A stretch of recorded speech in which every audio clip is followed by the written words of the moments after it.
What if the man who sat across from you every evening eating ramen from a cracked bowl, wearing faded jeans with a hole in the knee, the man who laughed at your jokes and listened to every single word you said like it was the most important thing he'd ever heard? What if that man was secretly the heir to one of the most powerful families in all of South Korea?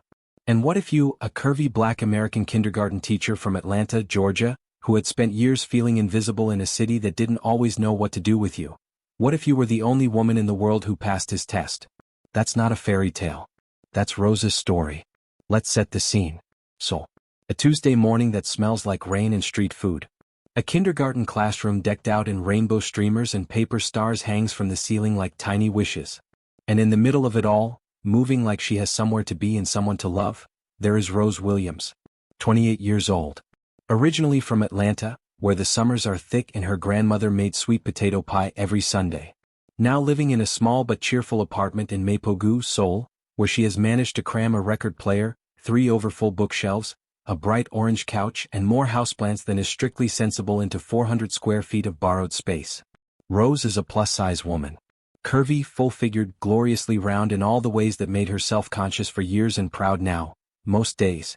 She has warm deep brown skin, full cheeks that bunch like little pillows when she smiles, thick thighs that fill out her bright floral skirts, and a soft belly she has made peace with, mostly. She wears colorful cardigans and shades that make her kindergartners reach for her like she is made of joy. She wears glasses with tortoiseshell frames that are always slightly crooked. She wears sensible flats because she is on her feet all day and she is not about to suffer for fashion. She has a laugh that fills rooms. A hug that could fix a bad week. A heart so generous it sometimes gets her into trouble. But here is the thing about Rose. She has also learned what it means to be black and plus size in a city where the beauty standard is narrow and specific and she is, by every measure, neither. She has sat in restaurants and watched couples get greeted before her. She has downloaded dating apps and stared at matches going quiet. She has heard the whispers, not always unkind but always there, and she has learned to hold her head up through them. Not because it doesn't sting. It does. But because Rose Williams did not cross an ocean to make herself small. She came here for the children. For the work she loves. For the adventure of a life that is entirely hers. She just didn't expect love to come riding up on a delivery scooter in the middle of a rainstorm. His name, he tells her, is Lee Min-suk. He is a chicken delivery rider, 29 years old, living in a tiny room above a fish market that apparently smells exactly as bad as you're imagining. He has quiet eyes and a calm voice, and when her own scooter breaks down at the side of a rain-soaked street at 9 o'clock at night, he is the one who stops. Not because he is paid to. Not because he wants anything. Just because she is standing there in the rain with a broken scooter and a bag full of kindergarten craft supplies and she looks like she is trying very hard not to cry. He buys her tteokbokki from a pojangmaka around the corner. They eat standing up under a blue tarp while the rain hammers the awning. She tells him her name.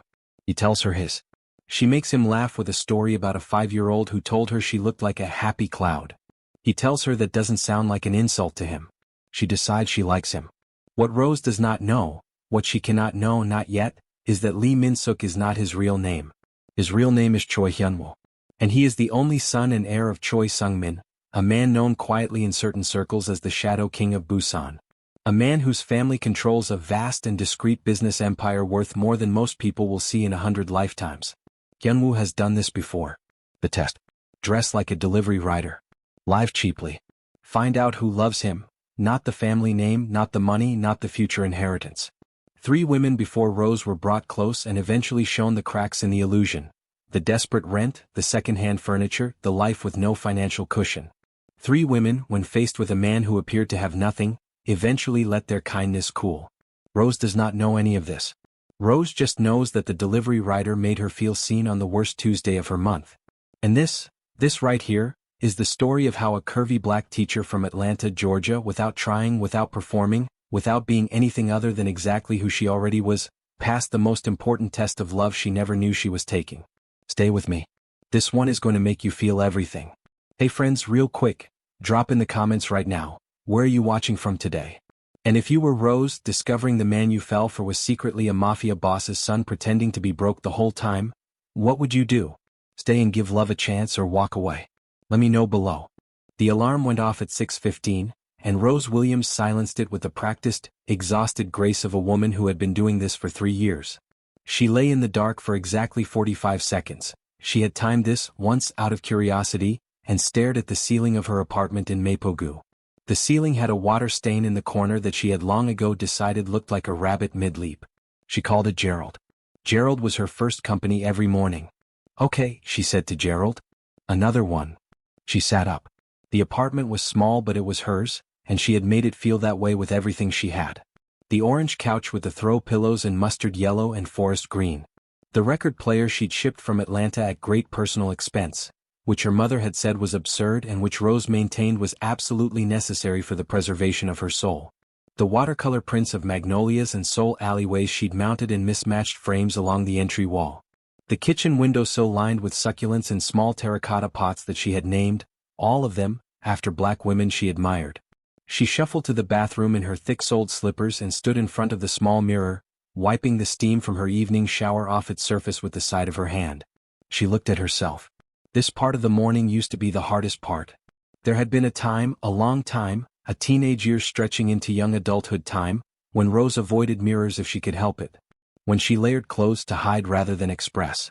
When she shrunk into booths at restaurants and tried to take up as little space as possible on public transit and apologized for things that did not require an apology. That woman still lived somewhere in her, quiet and watchful. Rose knew that. But she had done the work. The therapy, the journaling, the friendship with her own reflection. She had read the books and taken the walks and built the life. And so now she stood in front of the mirror on a Tuesday morning and looked at herself the way you look at something you have learned, through real effort, to love. Full cheeks. Round face. The reading glasses she needed more every year, today's pair in tortoiseshell, sitting crooked because they always sat crooked. Her hair in a silk-wrapped pineapple at the top of her head. Her skin deep and warm and brown, slightly dry at the elbows because she kept forgetting to moisturize. Her neck, her shoulders, her arms, full and soft. Her belly round under her sleep shirt, moving gently with every breath. "You are fine," she told her reflection. "Not fine like perfect. Fine like functional. Fine like ready. Fine like present." She got dressed in a lavender cardigan over a white blouse, wide-leg navy trousers, and her most comfortable flats in the color of red clay. She pinned her kindergarten name badge to her cardigan lapel, Ms. Rose, Room 7, and tied on her apron. Today's apron was bright yellow with small printed suns all over it. She had 7 aprons. One for each day of the week, even though she only worked 5 because she liked having options and she liked how they made the kids light up. She made coffee in her little French press. She ate a banana and a piece of toast with peanut butter and honey, standing at the kitchen counter because sitting down felt too slow for a Tuesday. She watered the succulents. "Good morning, Cicely." "Good morning, Tony." "Good morning, Nina," and then she pulled on her coat, grabbed her tote bag heavy with kindergarten craft supplies and headed out. The subway ride to the school took 22 minutes. Rose had a personal rule about the subway. She sat down if there was a seat available. She had learned this rule the hard way from a year of standing because she was self-conscious about whether she fit, whether she took up too much space, whether someone would look at her. Now she sat down. She put in her earphones. She listened to whatever album she was working through that week. This week an old Solange record she'd been meaning to revisit, and she let herself be carried. The school was a small international kindergarten in Siadimingu, a cheerful building with yellow doors and a mural of cartoon animals along the outer wall that the students themselves had painted last spring. Rose had been teaching here for 3 years now. It had started as a 2-year contract, an adventure, something to do after a difficult breakup and a year of feeling stuck in Atlanta. She had expected to come, teach, absorb the experience and go home. She had not expected to fall in love with the work the way she did. Kindergarten, people said, like it was simple. Like it was babysitting with finger paint. Rose had believed them a little before she started. Now she knew better. Kindergarten was the whole world in miniature. It was where children first learned that they had a self separate from their parents, that other people had feelings too, that conflict could be resolved without crying, or sometimes with exactly the right amount of crying. It was where they learned to write their names and tie their shoes and that some days were just hard and that was allowed. Rose loved it the way she loved good music. Fiercely. Completely. Without embarrassment. She greeted the security guard by name. She stopped to look at the new drawings posted by the entrance. A series of self-portraits done in crayon, wildly expressive, each child rendered in whatever shade they decided captured them best. One child had drawn herself in bright orange. One had used purple. Rose's own class had done this project last month, and she found 4 of her students' self-portraits in the row, Bold, colorful, fearless self-representations from children who had not yet been taught to be ashamed of what they looked like. She stood there for a moment looking at those drawings and she felt the familiar tug in her chest. You used to not know how to do that, she thought. And now you're teaching other people's children to do it easily. She took a breath and went to her classroom. Room 7 was loud within 20 minutes of arrival. Rose had 17 5-year-olds, a teaching assistant named Mrs. Bay who was unflappable and efficient and whom Rose trusted completely, and a classroom decorated with more color than a paint factory. There were learning stations and a reading corner with a bean bag in the shape of a large caterpillar and a small indoor garden where the children grew bean sprouts in plastic cups and checked on them each morning with the gravity of scientists. The morning passed in the particular blur of early childhood education. Songs and transitions and small disputes over the purple crayon and a child named Yoonji who cried for 10 minutes because her triangle wasn't a perfect triangle and Rose sat with her on the floor and held her hand and told her that every triangle she would ever draw was perfect because she drew it, and watched Yoonji absorb this information slowly, like water into dry earth. At lunch, Rose ate in the staff room with Mrs. Bay and 2 other teachers. The conversation was mostly in Korean, which Rose could follow now with reasonable competence. 3 years of evening classes and total daily immersion did their work, though she still reached for words sometimes like fishing in a deep pond. She liked her colleagues. They were kind to her mostly. But there was always a slight distance, a pause, a quality of consideration before full warmth that Rose had learned to recognize and not take personally. She was a Black American woman in a Korean school in Seoul. She was also big in a country where small was the standard. She was foreign in 3 different directions simultaneously. The kindness was real. The distance was real too. She had stopped expecting one to cancel out the other. After school, Rose had craft supplies to restock, a parent email to answer, and a report to finish for the school director. She stayed 2 hours past her official end time, a habit she couldn't break, and when she finally stepped outside, the sky had turned the color of old graphite and it was raining. Not politely raining. Not the thin Seoul mist she'd learned to call rain in her first year here. Actually raining, thick and cold and purposeful, like the sky had a point to make. Rose stood under the school awning and looked at her scooter, her second-hand, cheerfully dented, reliably functional blue scooter that she used for errands and grocery runs and the occasional evening exploration when the subway felt too contained, and she thought, with the weary affection of someone who has been let down by a vehicle before, "Please don't do this to me tonight." She did it to her tonight. The engine clicked and guttered and died. Rose tried 3 times, each attempt progressively less optimistic, and then sat on the wet scooter seat in the rain holding the handlebars and staring at nothing. She was 14 minutes from the nearest subway station, uphill in the rain with a tote bag full of large foam letters, a roll of crepe paper in 5 colors, 34 small paper plate faces, and her own personal belongings. She did not have an umbrella because she had told herself last week that she needed to buy an umbrella and she had, as she often did, not bought an umbrella. She pulled out her phone to call a taxi. No available taxis in the area. Of course. She was working out whether to attempt the walk or just sit on the scooter in the rain indefinitely when a delivery scooter slowed to a stop beside her, its headlights sweeping the wet ground. The rider was wearing a rain-soaked black jacket and a yellow helmet. He lifted the visor. Quiet eyes. A calm, open face. A small takeout bag attached to the back of the scooter. "You okay?" he said in Korean. Then, as if he'd clocked something in her expression, switched to simple, careful English. "Broken." Rose looked at her scooter. She looked at the rain. She looked at this stranger who had stopped, apparently for no reason, to check on her. "Very broken," she confirmed.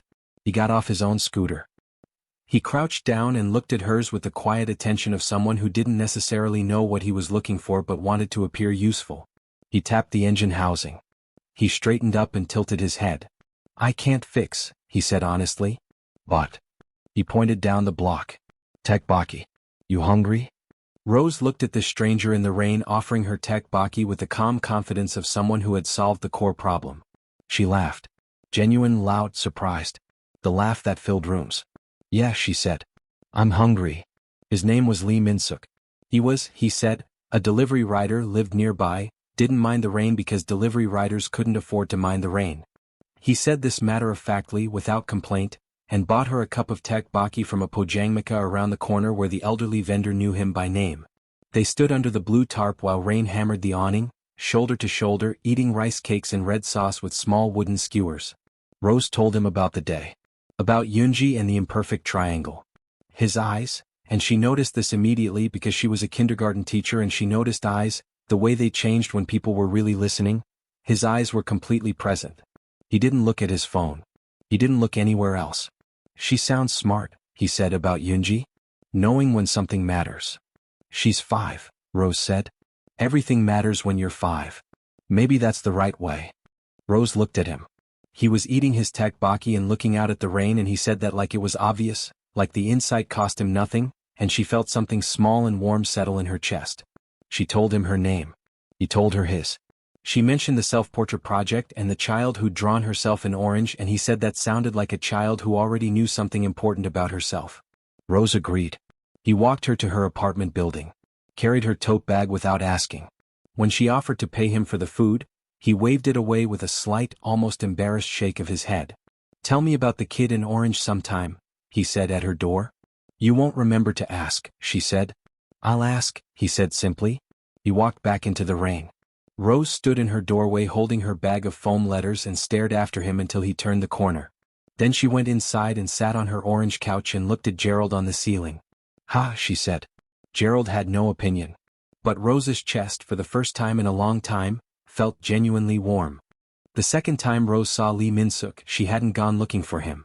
She was coming out of the small grocery store on the corner of her street, carrying a bag that contained, among other things, the ingredients for the dish she had developed over the past year and a half that she privately considered her greatest creative achievement: mac and cheese with gochujang.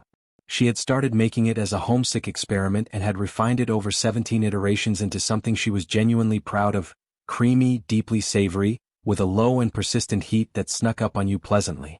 She had tried to explain it to her mother over video call, and her mother had said, "Rose, that sounds like a mistake," and Rose had said, "Mama, you would cry." Min-suk was leaning against the wall outside the store eating a convenience store triangle kimbap with the tired efficiency of someone eating because fuel is necessary rather than because food is enjoyable.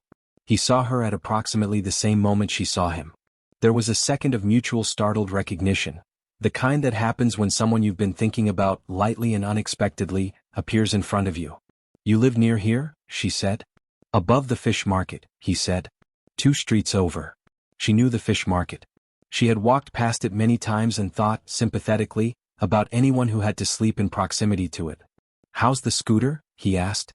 At the mechanic's. For probably the rest of my financial life. She shifted her grocery bag. He was still eating his triangle kimbap. Something about watching someone eat alone in a doorway with that particular quality of solitary, matter-of-fact tiredness made something in Rose's generous heart tighten. Are you hungry? She said. Actual food hungry? He looked at the kimbap. Then at her. I'm fine. I'm making mac and cheese with gochujang, she said. It sounds strange. It's the best thing I make. Come eat. He came. That was the beginning of the 3 weeks that Rose would later think of as some of the easiest, fullest weeks of her entire time in Seoul. She had not had this before. Not here. She had friends, 2 fellow expat teachers she met for coffee on Saturdays, a woman from her Korean language class who was warm but busy with her own life. But she had not had this easy intimacy, this falling into someone's company the way you fall into a familiar chair. It surprised her. It pleased her. It made her walk to school with something that took her a few days to identify as lightness. Min-suk had no set schedule, delivery shifts were irregular, he explained, and so there was no formal arrangement, just a naturalness to his appearing. He would text, simple messages, a few characters, free tonight? Or tteokbokki place has new menu, and she would respond, and either she went to him or he came to her, and the evenings had a quality she hadn't found easy to manufacture before. Genuine, unforced ease. In her apartment, they watched Korean dramas on her laptop. She had subscriptions to 2 streaming platforms and strong opinions about narrative structure, and she provided the running commentary she gave to all television, which was detailed, enthusiastic, and often louder than the dialogue. He watched her watch the dramas with what she could only describe as quiet delight, like he was getting more entertainment from her reactions than from the show itself. You're very emotionally invested, he said once, when she had stood up from the couch to yell at a plot development she found implausible. They spent 8 episodes building that relationship, she said, pointing at the screen. 8. And now he's going to ruin it because of a misunderstanding he could resolve with 1 sentence. This is how Korean dramas work. I know how Korean dramas work, Min-suk. I have watched 63 of them. That does not mean I have to like this part. He laughed. Fully, genuinely, A laugh that she realized she didn't hear from him often and so noticed when she got it. It was a good laugh. Quiet but real. She made food. This was how she loved people. She had known this about herself since childhood. She made food and she shared it, and something in her relaxed when people ate what she made and looked satisfied. She made the mac and cheese with gochujang on the third visit and watched him take the first bite and then pause and look at the bowl with an expression she recognized. "You didn't expect it to be good," she said. "I didn't expect it to be this good," he said, which was more honest and therefore more charming. She made him kimchi pancakes with her own twist, a technique borrowed from her grandmother's potato pancake recipe, and a bulgogi-inspired beef dish she'd spent weeks figuring out. He ate everything and was not performative about it, not complimentary in the way people were sometimes complimentary to be polite. He ate the way people eat when they mean it. In the evenings they talked. This was the thing Rose had not expected and found most valuable. He talked. Not excessively. Min-suk was by nature a quiet person, but when he talked he was present and real and there was no performance in it. He asked her questions and listened to the whole answer. He told her about his childhood. He was vague about details, she noticed, but vivid about feelings. He had grown up in a house where expectations were enormous and warmth was scarce. He had spent most of his adult life, he said once carefully, being looked at rather than seen. Rose understood this with her whole body. It was in the second week that he mentioned, casually and with the flat effect of someone describing a minor logistical inconvenience, that his landlord was raising his rent at the end of the month and he wasn't sure if he could cover it on delivery earnings. He didn't ask her for anything. He mentioned it and moved on, the way you mention a headache, not seeking rescue, just reporting a condition. Rose thought about it for 2 days. She had a storage room. Small, interior, no window, currently holding 3 boxes of her excess belongings, her backup air purifier, and a folding table she'd bought optimistically for hosting dinner parties that her apartment was too small to accommodate. The storage room had a power outlet and a built-in closet rod, and she measured just enough floor space for a narrow cot and a small side table. She cleaned it out on a Saturday morning. She moved the boxes to the corner of her living room. They looked terrible and she would deal with them later. She swept the floor and put down a small rug in deep blue. She found the most compact folding cot she could order online, and a flat pillow and a blanket in the same cheerful colors she used everywhere in the apartment. When Min-suk came over that Sunday she showed him. "You can stay here," she said. "The rent problem. This fixes it for now anyway." She said it the way she said most things she was sure about, matter-of-factly, without apology. "No charge. Just clean up after yourself and don't eat the last of the coffee without replacing it." He stood in the doorway of the storage room for a long moment. Something moved through his expression that she couldn't quite read. Not just gratitude, something more complicated than gratitude, like a man who was being asked to process several things at once. "Rose," he said. "You don't have to decide now," she said easily. "But the room's there." He moved in on Tuesday. Rose found that having him in the apartment changed the texture of coming home. She had lived alone for all 3 years in Seoul and she had been good at it. She was genuinely good at being alone, but there was something about the small signs of another presence that she hadn't known she was missing. His delivery jacket on the hook by the door. The sound of him moving quietly in the storage room. The coffee already brewing when she came out on the mornings he rose early. She noticed that he was considerate in the precise ways that people are considerate when they are trying not to take up too much space, and she recognized this behavior because she had spent years practicing it herself. He folded his blanket.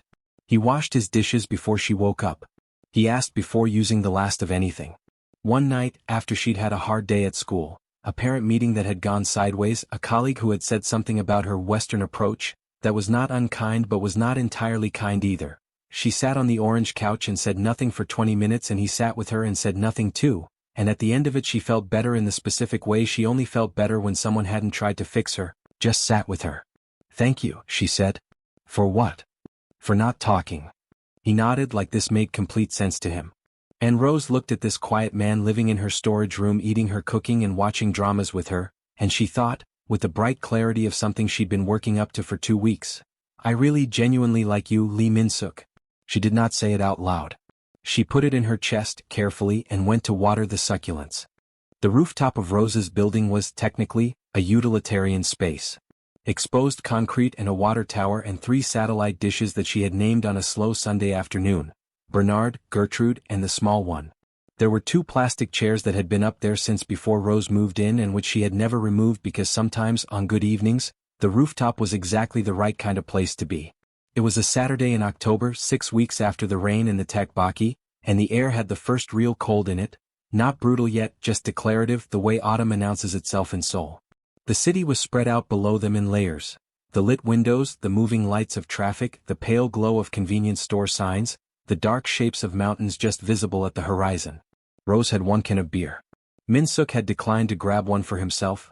"I'm fine," was his default, she had noticed, so she was holding it and they were sharing it, which she found quietly and completely charming. She hadn't meant to end up on the rooftop. They'd had dinner, she'd made jjajangmyeon from scratch, which was a project, and the result had been good but not perfect, and she'd spent 10 minutes critiquing her own noodle sauce until Min-suk had very gently taken her chopsticks out of her hand and redirected her attention. And then she'd said she needed air and he'd come with her, naturally, without being asked. They'd been sitting in the plastic chairs for 40 minutes. Talking, then not talking, then talking again. The easy alternation between the two that Rose had started to take for granted. It was in a quiet stretch that she said it. She hadn't planned to say it. She had a list, somewhere in the back of her mind, of things she didn't talk about early, not because she was ashamed of them but because she had learned to guard the soft places, to not hand them over until she had some sense of where they were going. And yet, there was something about this particular rooftop, this particular cold air, this particular man sitting next to her in a thin jacket that was not warm enough for October and which she had already offered to supplement with a borrowed sweater and he had politely declined. "Do you know what the worst part of living here is?" she said. Not sad. Conversational, the way she often was when she was saying something she meant. He looked at her. Waited. "Being invisible," she said. "Not all the time. Not with you. But, in the general. On the street, in shops, in the staff room sometimes. I'm twice the size that's considered normal here and I'm black and I'm foreign. I'm about 6 different kinds of wrong at once." She said this without bitterness. It was an inventory, not a complaint. "I've gotten used to it. That's not the same as it not being there." "You don't seem invisible," he said. "That's because you're looking," she said. She took a sip of the beer. "Most people aren't." He was quiet for a moment. Then, "How did you stop it from," he searched for the word, "shrinking you?" Rose turned the question over. She had good answers to this question. She developed them over years of sitting with it, and she gave him the real one, not the polished one. "I got tired," she said. "I was so tired of deciding every morning whether I was okay. Whether I was allowed to take up the space I was in. Whether today was a good enough body day to deserve the things I wanted." She pulled the sleeves of her cardigan down over her hands. "I was 23 and I was exhausted. And I thought there has got to be something better than this. So you decided." "I decided," she said. "Some days I'm better at it than others. But yeah, I decided." Min-suk looked out at the city. She watched his profile, the quiet, still face that she had learned held more than it showed. "Why are you so kind?" he said suddenly. It came out like something he'd been holding, like a question he'd been sitting on for a while. She laughed softly. "What? To me? To the children? To people? You just..." He stopped. Started again more carefully.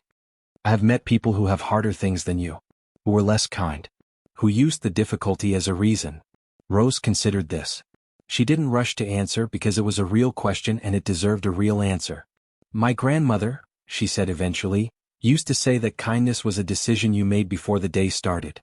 Not a reaction to whether the day was good to you. She made the best sweet potato pie you've ever tasted. She made it for neighbors, for strangers, for people who hadn't been particularly nice to her." Rose smiled at the memory, the kind of smile that goes inward before it comes out. "I asked her once why she bothered with the people who didn't deserve it. She said, 'Baby, how would you know who needs it?'" She looked down at her hands around the beer can. "I just want to love someone fully. I've always wanted that. I want to give everything, not hold back because I'm scared of what they'll do with it. I spent so long holding back." She looked at him. "I don't want to do that anymore." The city hummed below them. Min-suk looked at her with an expression she couldn't name except that it was full. Like a room with good light coming in. "She sounds like someone worth becoming," he said. "My grandmother?" "You. What you just described." Rose looked at him for a long moment. Something inside her moved. A tectonic thing, slow and significant, the kind of shift that doesn't make noise but changes the landscape. She didn't say anything. She passed him the beer can. He took it, and they sat in the cold autumn air while the city went about its evening, and Rose felt the particular, specific, wonderful vulnerability of being known. She thought, "I am falling in love with this man." She did not say it. But she let herself think it, clearly and without fear, for the first time. And somewhere in the chair beside her, Choi Hyun-woo, who was supposed to be observing and reporting and keeping careful distance from his own feelings, was thinking something very similar. There was a market 3 blocks from Rose's apartment that she had been going to every Saturday morning since her first month in Seoul. It was not a tourist market.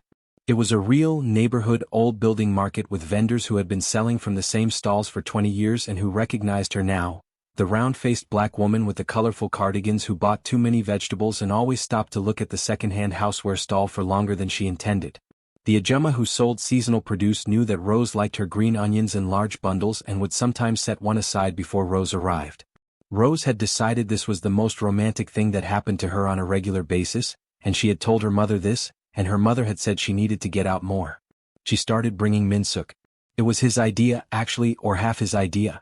He had offered to carry her bags which she didn't need, but which she accepted because she had learned that some people offered help because they wanted to be present and the bags were just the excuse. They went at 9 in the morning when the market was busy but not yet the full Saturday rush, and they moved through it in the comfortable, unplanned way they moved through most things together. Slowly diverging and reconvening, finding each other at the next stall without needing to plan it. Rose taught him the vegetable vendors' names and the etiquette of the market, how to express appreciation for produce without being performative about it, how to carry the bags properly to balance the weight, which stalls had the best seasonal fruit. He was a quick study and a genuine one, the kind of learner who paid attention not because they were trying to impress but because they were actually interested. He, in turn, knew the fish vendors in a way she had never learned, had actual opinions about which dried anchovies had the best flavor and a brief conversation with one elderly vendor that left the man laughing broadly. Rose looked at him in this moment, easy and unguarded in a way he rarely was with people he didn't know, and filed it in the part of her mind where she kept the things about him that mattered. In the afternoons they walked. Seoul was inexhaustible as a walking city. There was always a new alley, a new neighborhood, a small temple or a garden or a peculiarly shaped building she hadn't noticed before. They walked in the comfortable silence that had become their native language, the one that didn't require filling. She pointed out things she loved about the city, the paper lanterns outside small restaurants, the way certain streets smelled like pine and rice and cold air all at once, the impossibly narrow staircases that led to rooftop cafes. He listened and added things quietly, small observations, small connections. He was teaching her a card game that she was absolutely refusing to learn correctly. "You're doing it wrong again," he said one evening, seated at her kitchen table with a simple card deck between them. "I'm doing it the interesting way," she said. "The interesting way loses. Life isn't about winning, Minsuk. In this game it is." She played the wrong card on purpose and watched his expression cycle through exasperation and something that wanted very much to be a smile. She grinned at him from behind her cards, wide, unguarded, the smile that bunched her cheeks up toward her glasses, and he looked at her and lost the thread of the game entirely. On a Thursday she had a hard day. Not dramatically hard. The kind of hard that accumulates. A child had been upset in a way that she hadn't been able to fully resolve, which stayed with her. She'd had a conversation with the school director about classroom resources that hadn't gone the way she wanted. She'd gotten on the subway at the end of the day and sat across from a perfectly ordinary stranger who had looked at her, not unkindly, but with that particular quality of clinical observation she sometimes encountered, and she had felt, for the first time in weeks, that familiar low hum of not belonging. She came home quiet. Minsuk was in the kitchen making tea. He had started doing this, making tea when she came home, as naturally as if he'd been doing it for years. He looked at her and didn't ask. He put the tea in front of her and sat down and waited. She told him about the director conversation. He listened with that full attention he always gave, and then asked one question that got to the actual core of the problem and offered a perspective she hadn't considered. Practical and clear and unexpectedly useful. "How do you do that?" she said. "Do what?" "Cut straight to the thing. I have colleagues who talk to me for 20 minutes and I'm less clear after than before. You ask one question." He shrugged, a small, almost self-deprecating gesture. "I grew up around people who talked a lot without saying anything," he said. "You learn to listen for the actual problem." She looked at him across her kitchen table with the tea between them and thought, "Who are you?" It was not a suspicious thought. It was a wondering one. A tender one. He was someone she understood and didn't understand simultaneously, and she found that she was not anxious about the paradox. She was just curious. She spent that weekend redoing the storage room. This was, she acknowledged to herself, a grand gesture dressed as practicality. She had looked at the room, which was functional but not much more, and thought about how Minsuk made the tea in the mornings and asked before using anything and carried her market bags because he wanted to be present, and she wanted to give him a small piece of the care he offered her so easily. She bought a small shelf to replace the stacked boxes he was using. She found a reading lamp at the second-hand shop, a good one, warm light, weighted base, and a small succulent in a white pot.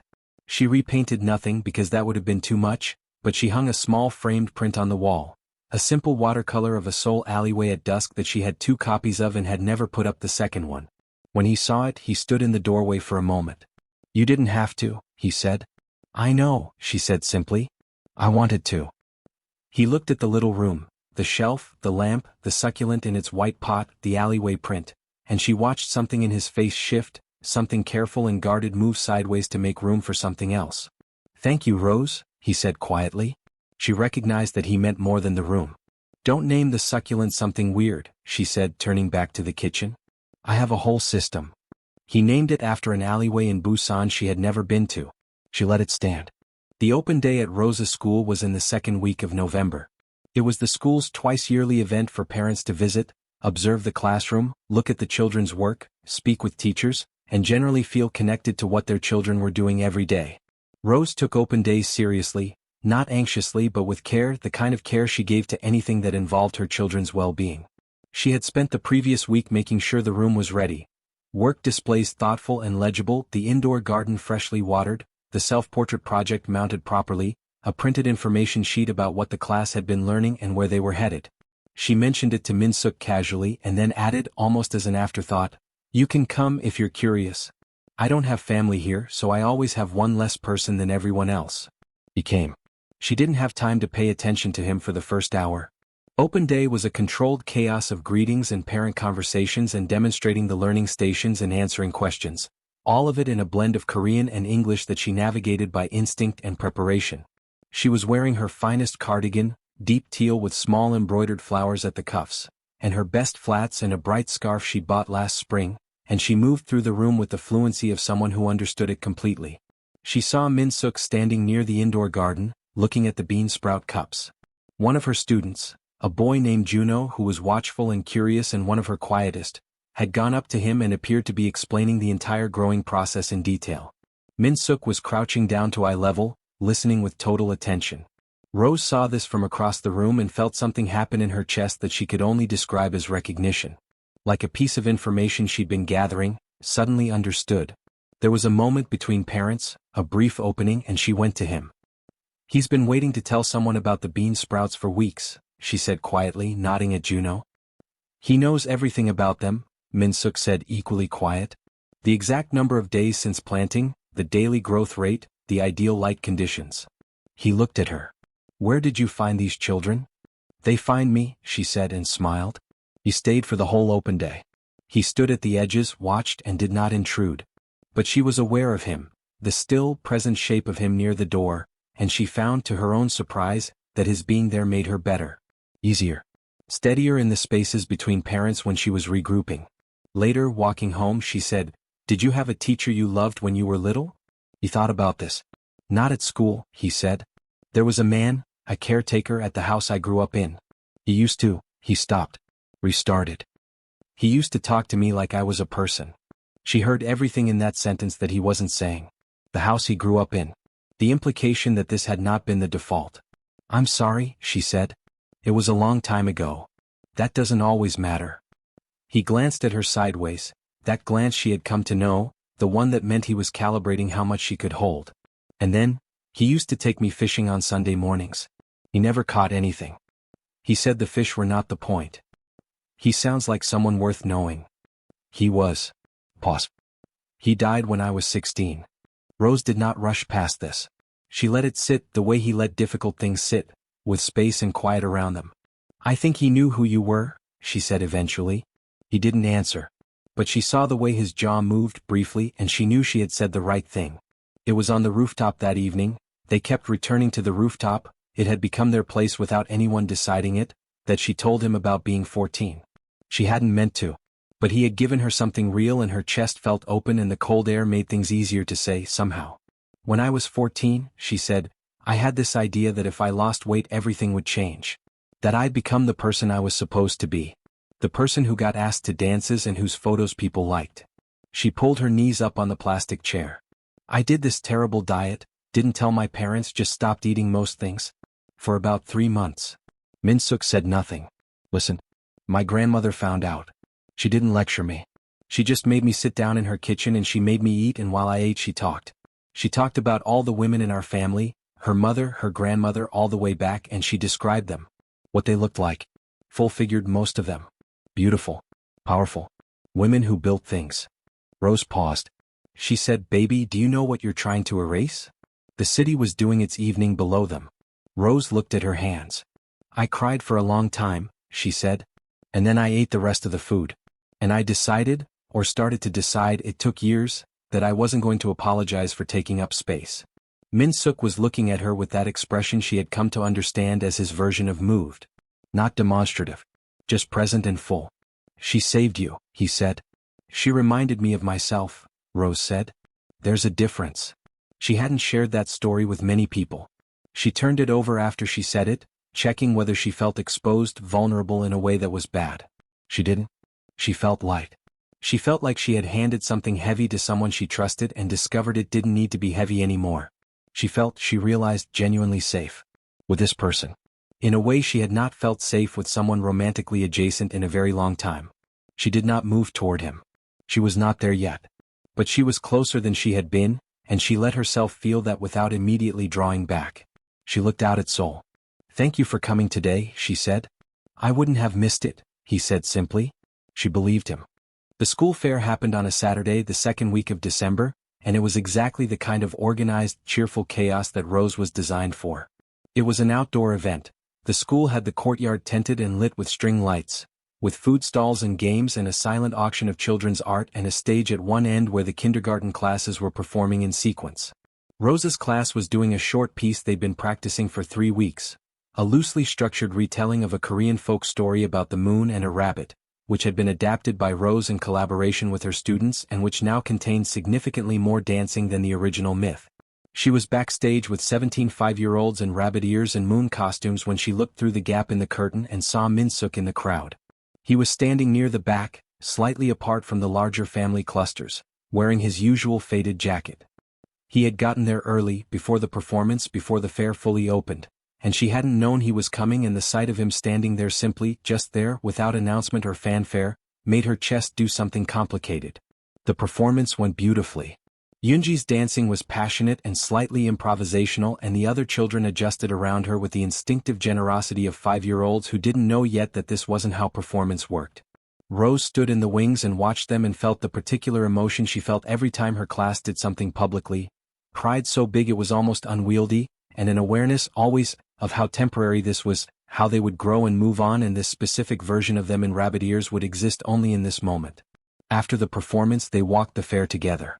He bought her a cup of hot cinnamon punch from one of the food stalls. She won a stuffed animal playing a ring toss game. She was surprisingly very good at ring toss, and gave it to a small child nearby who had been watching with yearning. They listened to the choir performance from the older students and ate the small cakes sold by the school parents, and she introduced him to Mrs. Bay, who assessed him with the quiet efficiency of a woman who had seen everything, and gave Rose a look afterward that could only be described as appraising. It was a good day. Easy and full, and the kind of day that settles into you as a memory while it's still happening.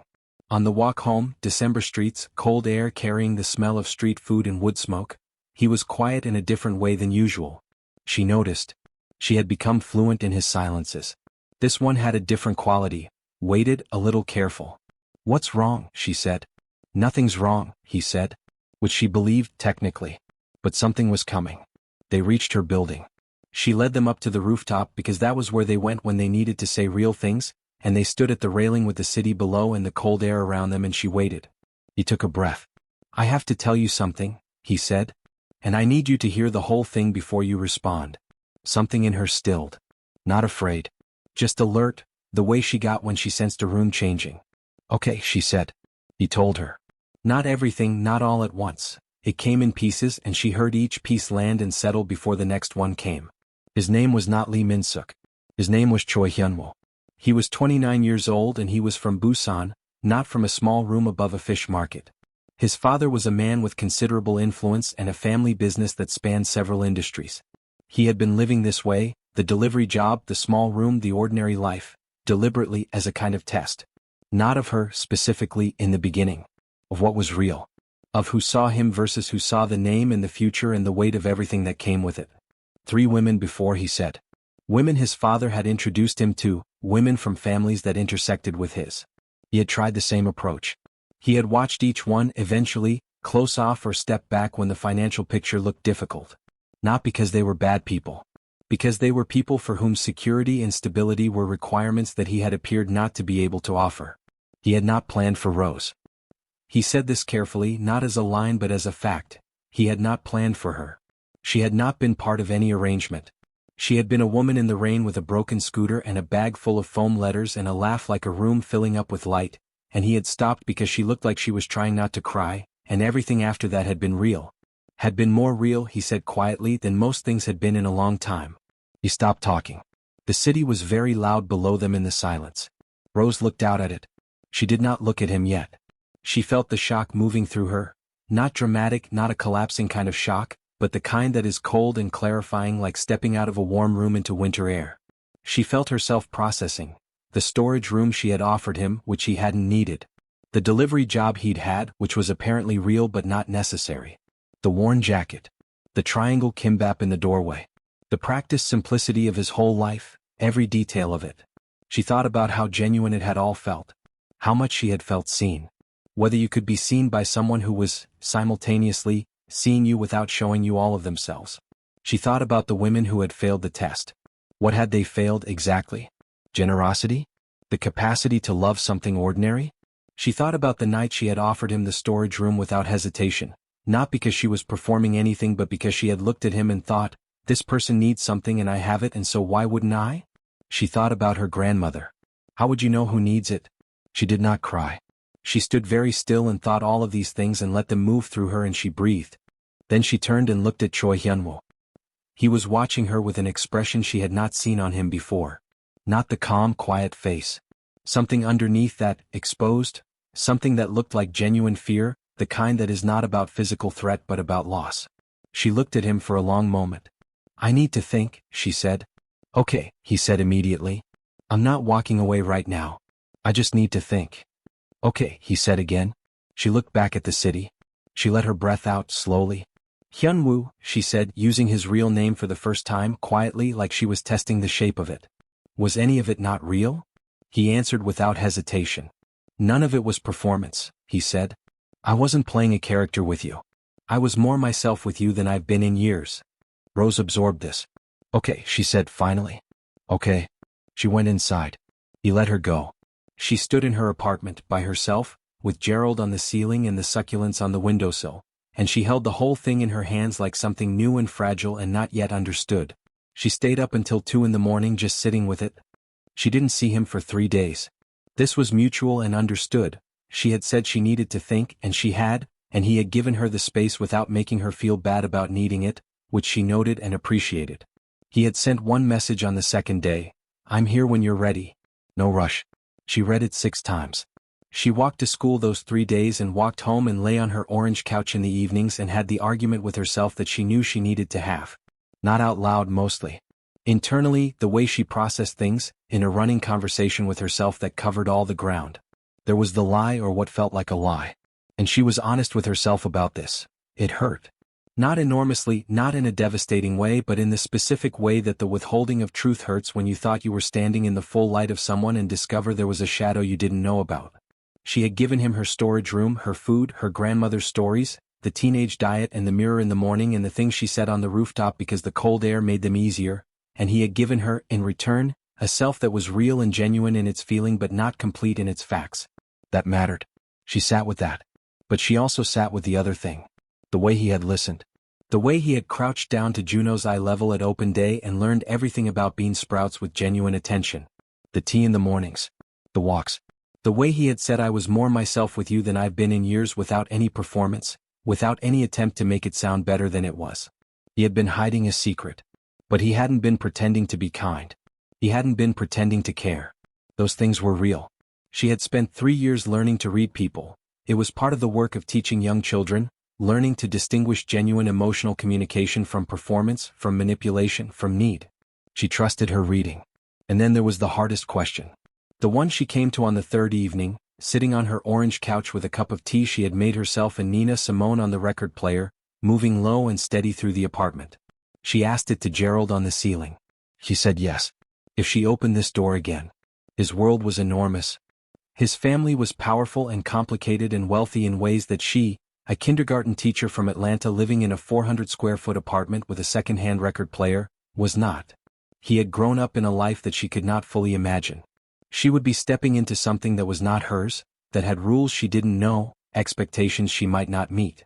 And then the second, quieter question, the one underneath the first, the one that was really about her and not about him at all. Did she think she was worthy of it? She sat with this one for a long time.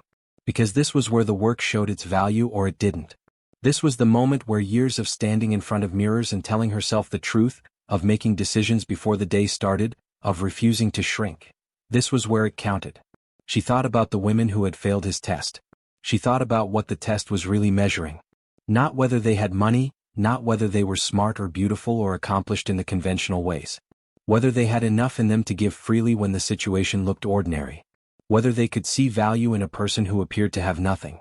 Rose had passed the test not because she was trying to pass any test. She had passed it because she was Rose. Because that was how she had decided to be. She put down the tea. If Choi Hyun-woo, with all of his family and his history and his complicated world, chose her, curvy, black, ordinary kindergarten teacher Rose Williams from Atlanta, Georgia, then the question was not whether she was worthy of his world. The question was whether she was ready to choose him back. She called him on the third evening. He picked up on the second ring. "Can you come to the rooftop?" she said. "I'll be there in 10 minutes, he said. He was there in 7. He came up the stairs looking calm, that careful, controlled calm she had learned covered a lot, and found her standing at the railing, and he stopped a few feet away and waited. "I have a question," she said. "Okay." "Are you sure?" she said. She said it directly, looking at him. "Because I need you to actually think about this. I'm a black American woman. I'm plus size. I wear colorful cardigans and I make mac and cheese with gochujang and I name my succulents and I talk loudly at dramas. I'm going to do all of this in whatever world you're asking me to step into. I'm not going to change to fit something I don't understand yet." She held his eyes. "Is that the person you're choosing?" He looked at her for a long moment. The city moved below them. The cold air moved around them. "Rose," he said, and there was something in the way he said her name, deliberate, like he meant the whole word. "I lived in a small room above a fish market for 3 months specifically to find someone who sees people the way you see people. And I found you." Pause. "Yes. I'm sure." She looked at him. She breathed. "Okay," she said. She stepped toward him and he met her halfway and she let him hold her hands, her warm, round hands in his, and she looked up at him and she felt the fear recede, not because it was gone but because it was smaller than what was on the other side of it. "You're going to have to try the mac and cheese gochujang again," she said. "I would eat it every day," he said. She laughed, the room-filling laugh, and he smiled at her, the full smile she had seen only a handful of times and which was, she decided, one of the best things she had ever been given. The meeting with Choi Sung-min had been arranged for a Thursday afternoon, 2 weeks after the rooftop. Hyun-woo had told her about it with the careful, measured approach she had come to recognize as his version of handling difficult news. Directly, without ceremony, but with enough gentleness to acknowledge that this was significant. His father wanted to meet her. This was not, he explained, a formality. His father did not do formalities for their own sake. It was his father deciding whether he would accept her. "And if he doesn't?" Rose had asked. "I would not have passed that test either," Hyun-woo said simply. She had believed him. She had thought about it anyway, the way she always thought about things, but she had believed him. The morning of the meeting, Rose stood in front of her mirror for longer than usual. She did not dress to diminish. She did not choose clothes to make herself look smaller or more acceptable or more Korean or less American. She stood in her closet and thought about what she wanted to wear to meet the man who had raised the person she was falling in love with, and she chose accordingly. A deep burgundy wrap dress, her best dress, the one that made her feel like herself in capital letters. Her good coat, the camel one with the wide collar. Her good flats in dark brown leather. Her hair down, natural in its full volume and texture. Her tortoiseshell glasses because she needed them and she didn't apologize for that. A small gold stud earrings her grandmother had given her for her 21st birthday. She looked at herself. She looked, and she thought this clearly, without false modesty or excessive reassurance, like herself.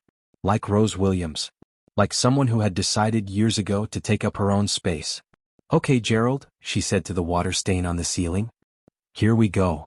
The tea house was in a quiet part of Insadong, a narrow building with a wooden facade and a sign in traditional brushstroke script, the kind of place that looked like it had been there longer than the street it stood on.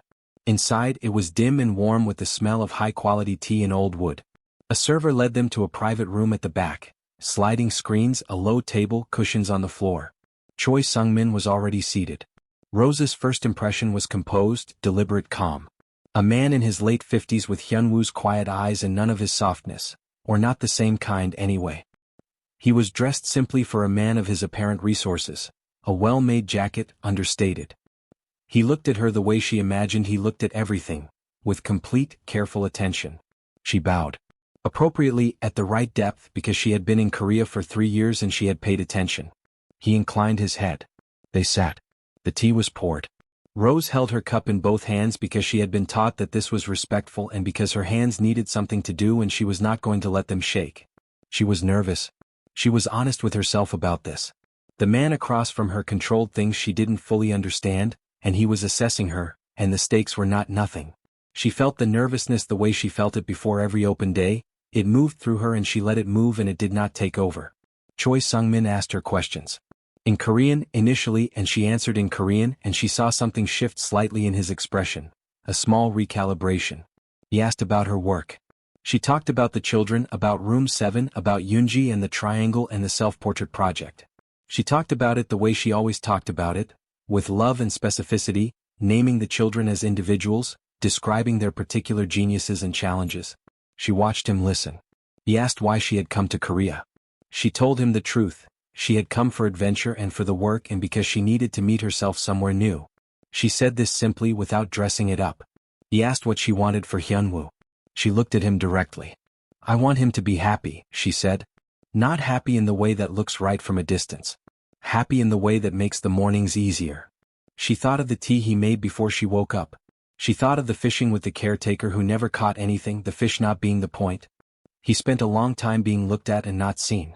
I want to be the person who actually sees him. I want us to see each other. That's what I want. The room was very quiet. Choi Sung-min looked at her for a long moment. His expression gave nothing away and then gradually gave something small, a slight softening around the eyes. Not a smile. Something more considered than a smile. He told me, the older man said in careful, deliberate English, that you offered him your storage room before you knew his name. He needed somewhere to stay, Rose said. You did not ask why. I looked at him, she said simply. It seemed obvious. Another silence. He turned his teacup slightly in his hands. My son, Choi Sung-min said, has made a good choice.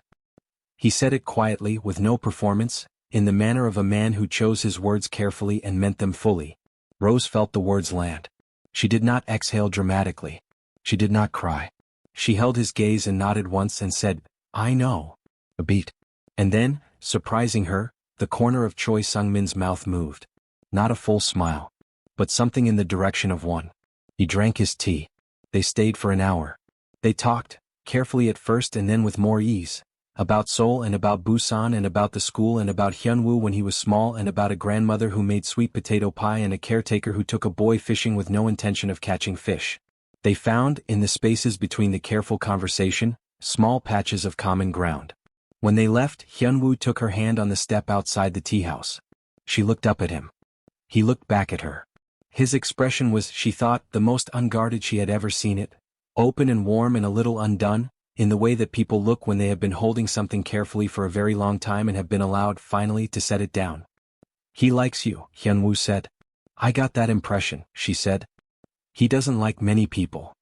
He has good taste then? Hyunwoo laughed, that real, quiet laugh she had learned to treasure, and she leaned into him, her head against his shoulder, and they walked out into the cold Insadong street with the winter sky going dark blue above the old buildings, and Rose Williams, curvy black kindergarten teacher from Atlanta, Georgia, felt the particular satisfaction of a person who has walked into a room as exactly themselves and been found sufficient. Better than sufficient. Welcome. By the following spring, Rose had a new succulent on the windowsill. She had acquired it from the Saturday market, from the old woman at the houseware stall who had taken to saving her things. It was a small, fat, deeply green succulent in a terracotta pot with a crack along one side. The vendor had tried to discount it because of the crack and Rose had said she would take it at full price, thank you. The crack was not a problem, and the vendor had looked at her with the particular expression Rose had learned to recognize as Korean for you are a lot but in an affectionate register. She had named it Joy. She was watering it on a Sunday morning when Hyun-woo came in from a run. He had started running in the mornings, which Rose found very admirable and slightly unreasonable for a Sunday, and he stood in the kitchen doorway in his running gear looking at her water Joy, and she looked up and said, "Good run." "Cold," he said. "I told you March is still cold. I thought you were exaggerating." "Min-suk," she said, using the name she still called him sometimes because she had built her entire understanding of him under that name and it still felt like an intimacy. "I have lived in Seoul for 4 years. I do not exaggerate about March." He smiled at her, the full smile which she still received like something rare and specific, and went to make the tea. Her apartment had evolved. It was still small, still hers, still the orange couch and the record player and the mismatched print frames and the succulents named after black women, but there were new elements folded in. His running shoes by the door, a jacket on the hook, a second coffee mug that had appeared on the shelf one day and stayed. A book he was reading, turned face down on the corner table in a way that made her mildly insane because she had told him about the damage to spines and he maintained that the spine damage was not significant and they had a whole ongoing debate about this that was, she knew, not really about books. She was still teaching at the kindergarten. This had been, among the many things she'd had to decide about what her life with Hyun-woo would look like, the one non-negotiable. Room 7, her children, Mrs. Bay, the bean sprout garden. She had said this clearly and he had said just as clearly that he would never ask her to give it up, and she had believed him, and so far she had been right. She had not changed her body. She had not changed her wardrobe or her hair or the way she moved through the world. She had met several members of the Choi extended family over the preceding months. At gatherings she had attended in exactly the clothes she would have worn anyway, the colorful cardigans, the wide skirts, the sensible flats. And she had shaken hands and been polite and been herself, and the people who were worth knowing had found her worth knowing and the people who hadn't quite managed it were not, she had decided, her project. Choi Sung-min had come to Seoul twice. Both times at his request they had tea.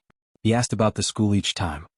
He had a way of listening to stories about the children that was unexpectedly engaged, as though kindergarten pedagogy was in fact interesting to him, which Rose suspected it was not but which she appreciated as evidence of effort. On his second visit, he had brought her a gift from Busan, a small celadon tea bowl, old, beautiful, wrapped in cloth. He had not made a performance of giving it to her. He had set it on the table and said simply that he thought she would use it. She used it every morning. She still had her Friday dinners. These had evolved over the months into a weekly gathering she hadn't planned. She cooked and whoever was available came. Her expat teacher friends. A Korean colleague from the school who had started coming and brought her husband. Mrs. Bay, twice, who ate the gochujang mac and cheese with the studied expression of a woman reconsidering her assumptions and then came back for seconds. Hyun-woo always. These dinners were loud and warm and someone always ended up on the orange couch with a second glass of whatever they were drinking, and the record player went, and sometimes a child had been brought by a parent and fell asleep in the reading corner that Rose had assembled in the space between two bookshelves, and Rose moved through it all like she had been meant for this, which was, she believed, because she had been. On a Sunday evening in late March they were on the rooftop. Bernard, Gertrude and the small one still up there, unchanged. The plastic chairs which had survived another winter. The city below them in its perpetual lit motion. Rose had a cup of the good tea from the celadon bowl. Hyun-woo had his hands around a plain mug. The air smelled like spring coming in at the edges of the cold. "I've been thinking," Rose said. "About what?" "About the test." She looked at the city. "Your father's test. The whole thing." She turned the celadon bowl slightly. "Those other women, the ones who stepped back. I don't think they failed anything." He looked at her. "I think they just weren't made for it," she said. "Not for me, the life, any of it. Not because they were unkind. Because they were themselves and it didn't fit." She paused. The test wasn't really about money. It was about whether someone would choose you without knowing what the choice was worth. Without it looking like a good investment. She looked at him. "And the reason I passed it, the only reason, is that I wasn't thinking about any of that. I was just thinking about whether I liked you." "Did you?" he said. "From the tteokbokki stand," she said. "Yes." He looked at her the way he looked at her on the rooftop the night she told him about her grandmother, about the 15-year-old mirror and the decision she'd made. Full and still. "You would have helped anyone in that rain," he said.